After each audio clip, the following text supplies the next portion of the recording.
మీ గొంతే నా గొంతు, ఈ దేశపు గొంతే నా గొంతు, సగటు మనిషి గొంతు. నేను మీ గొంతే మాట్లాడతాను, మీ గొంతే వినిపిస్తాను, మీ వాణినే వినిపిస్తాను, మీ కలనే నెరవేరుస్తాను.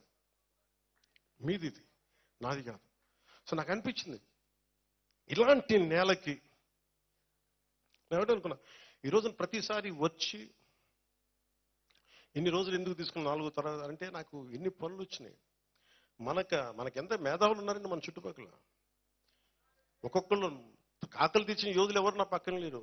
నేను కూర్చుంటాను, నా పక్కన కొంచెం మంది అనుభోగులు ఉంటుంటారు, కానీ వాళ్ళెవరు రాజకీయ అనుభవాలు లేవు. మర్రెడ్డి సీని గారికి కానీ అందరూ విద్యార్థి రాజకీయాలు చేసినారు, కానీ వీళ్ళెవరు సీజన్డ్ పొలిటికల్ లీడర్స్ కాదు, కానీ తపన ఉన్నవాళ్ళు, కసి ఉన్నవాళ్ళు. సో నాకేమనిపిస్తుంది, నేను ఏం చేయాలి దీన్ని? పార్టీని నడపడం అంటే సామాన్యమైన విషయం కాదు. మీకు తెలియదు పార్టీని నడపడం అంటే. అసలు ఈ పార్టీ ఉండకూడదని లెటర్లు రాసేస్తారు కొంతమంది ఎలక్షన్ కమిషన్కి.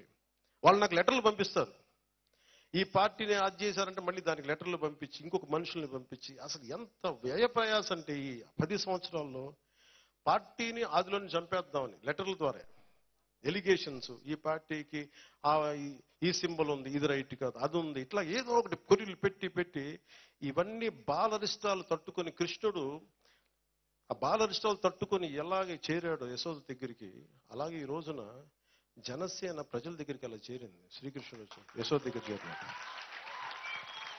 తల్లి యశోద దగ్గరికి శ్రీకృష్ణుడు ఎలా వెళ్ళాడో అలాగే ఈ రోజున అన్ని బాలరిష్టాలని